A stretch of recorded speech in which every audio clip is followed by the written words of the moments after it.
Assalamualaikum warahmatullahi wabarakatuh. Halo semuanya, nama saya Zawa Muti Ardianti, kelas R1E NPM 202101500385.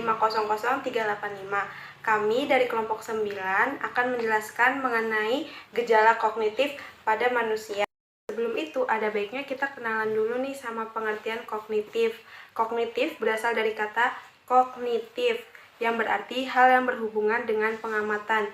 Jadi, pengertian kognitif yaitu gejala pengamatan yang terdiri dari penginderaan, pengamatan, tanggapan, reproduksi, asosiasi, fantasi, berpikir, intelijensi, serta intuisi. Tetapi, kognitif tidak dapat diukur secara langsung, melainkan melalui perilaku yang ditampilkan, yang dapat diamati. Mana udah kenalan kan sama pengertian kognitif? Sekarang kita lanjut yuk menjelaskan mengenai gejala kognitif pada manusia. Disimak baik-baik ya. Gejala kognitif pada manusia yang pertama yaitu penginderaan. Apa sih penginderaan itu? Penginderaan adalah suatu proses ketika objek yang diterima oleh alat indera, baik indera penglihatan, pendengaran, serta peraba. Di proses penginderaan ini, seringkali kita mendapatkan lebih dari satu stimulus. Misalnya, ketika Anda mendengarkan suara saya, tidak menutup kemungkinan Anda mendengarkan suara-suara lain seperti suara kendaraan lewat atau suara panggilan dari ibu ataupun ayah. Jadi, semua hal yang ditangkap oleh alat indera kalian itu dinamakan penginderaan. Perkenalkan, nama saya Febrianti Dulestari. Saya di sini ingin menyampaikan mengenai pengamatan. Pengamatan merupakan usaha manusia untuk mengenal dunia nyata, baik mengenai dirinya sendiri maupun dunia di sekitar di mana dia berada, dengan cara melihatnya, mendengarnya, membaunya, merabanya, atau mengecapnya. Cara-cara mengenal objek tersebut disebut dengan mengamati, sedangkan melihat, mendengar, dan seterusnya itu merupakan mobilitas pengamatan. Dengan kata lain, mobilitas pengamatan dibedakan berdasarkan panca indera yang kita gunakan untuk mengamatinya. Syarat terjadinya pengamatan yang pertama, adanya perhatian terhadap rangsangan yang mengenai alat indera. Yang kedua, saraf sensorik harus meneruskan rangsangan itu ke otak. Dan yang ketiga, menyadari perangsangan itu. Dan sifat-sifat pengamatan yang pertama, pengamatan yang kuat, yang kedua, pengamatan yang luas, dan yang terakhir ketiga, pengamatan yang benar. Aspek pengaturan pengamatan menurut Surya Brata tahun 1990. Dunia pengamatan biasanya dilakukan menurut aspek pengaturan tertentu agar subjek dapat melakukan orientasi secara baik. Aspek pengaturan tersebut adalah yang pertama, pengaturan menurut sudut pandang ruang. Menurut sudut pandang ini, dunia pengamatan dilukiskan dalam pengertian-pengertian atas bawah, kanan kiri, jauh dekat, tinggi rendah, dan sebagainya. Yang kedua, menurut sudut pandang waktu. Menurut sudut pandang ini, dunia pengamatan dilukiskan dalam pengertian-pengertian masa lampau, masa kini, dan masa yang akan datang serta berbagai variasi waktu. Yang ketiga, pengaturan menurut sudut pandang Gestalt. Menurut sudut pandang ini, dunia pengamatan atau objek yang kita amati memiliki arti jika dipandang sebagai kesatuan yang utuh. Yang keempat, pengaturan menurut sudut pandang arti. Menurut sudut pandang ini, objek yang kita amati dilukiskan berdasarkan artinya bagi kita. Selanjutnya mengenai tanggapan. Menurut Bigot dalam Surya Brata tahun 1990, tanggapan dapat didefinisikan sebagai bayangan yang tinggal dalam ingatan setelah kita melakukan pengamatan terhadap suatu objek. Tanggapan juga sering disebut sebagai bayangan. Proses menangkap atau membayangkan kembali merupakan representasi, yaitu membayangkan kembali atau menimbulkan kembali gambaran yang ada pada saat pengamatan. Tanggapan tentu saja dipermudah jika ada alasan-alasan yang meminta supaya gambaran-gambaran ingatan ditimbulkan kembali. Contohnya, jika seorang murid diberi kesempatan oleh gurunya, atau jika seorang saksi dipersilahkan oleh hakim menceritakan hal-hal yang dikehendakinya. Tanggapan dapat dibedakan menjadi tiga, yaitu yang pertama, menurut alat indera yang berperan dalam waktu mengamati. Ada tanggapan visual penglihatan, auditif pendengaran, penciuman, dan sebagainya. Yang kedua, menurut terjadinya. Ada tanggapan ingatan dan ada tanggapan fantasi. Yang ketiga, menurut terikatnya. Ada tanggapan benda dan ada tanggapan kata. Perbedaan antara pengamatan dan tanggapan. Pengamatan, cara tersedianya objek disebut dengan presentasi, sedangkan tanggapan, cara tersedianya objek disebut dengan representasi. Pengamatan, objek yang sesungguhnya ada, sedangkan tanggapan, objek yang sesungguhnya tidak ada. Pengamatan, objek ada bagi setiap orang, sedangkan tanggapan, objek hanya ada pada dan bagi subjek yang menganggap. Pengamatan terikat pada tempat, keadaan, dan waktu, sedangkan tanggapan terlepas dari tempat, keadaan, dan waktu. Saya Siva Ramadhani Putespati. Di sini saya akan menjelaskan tentang reproduksi.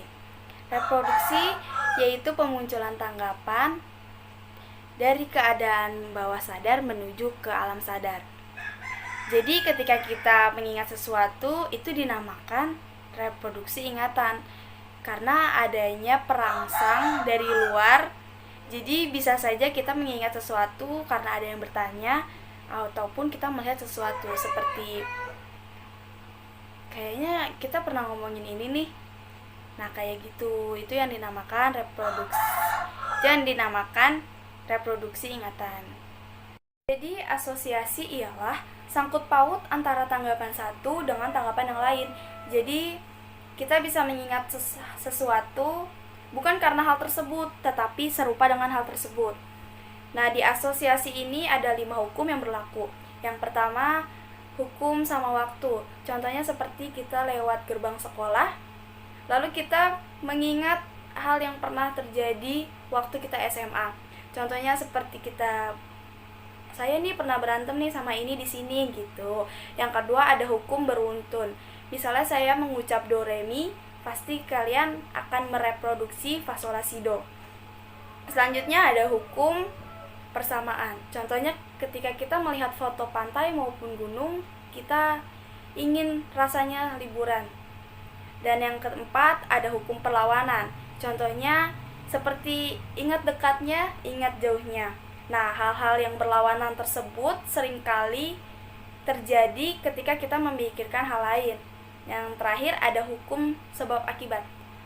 Contohnya seperti kita saat ini pandemi memakai masker, berarti kita memakai masker berarti kita masih pandemi. Nah, itu yang disebut asosiasi. Jadi, satu tanggapan memungkinkan reproduksi ingatan maupun tanggapan yang lain. Selanjutnya ada fantasi.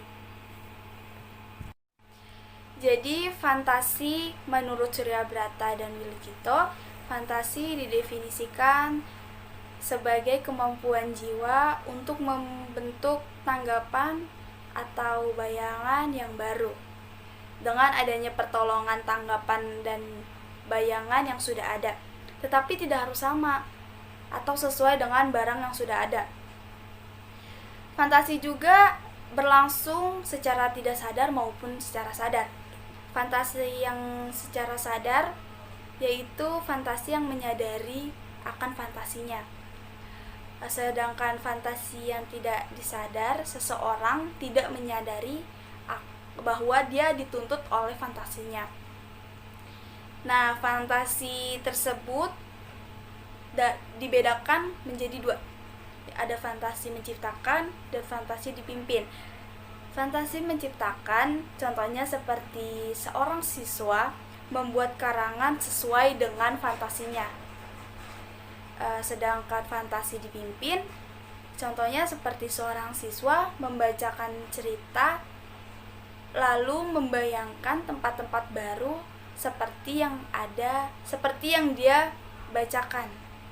Muhammad Bima Saputra dari kelas R1E akan menjelaskan tentang beberapa gejala kognitif.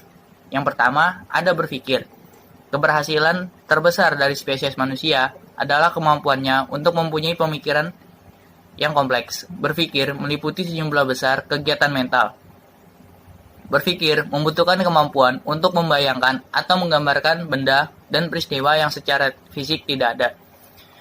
Berpikir dapat didefinisikan sebagai suatu proses yang menghasilkan representasi mental yang baru melalui transformasi informasi yang melibatkan interaksi secara kompleks antara proses-proses mental seperti penilaian, abstraksi, penalaran, imajinasi, dan pemecahan masalah.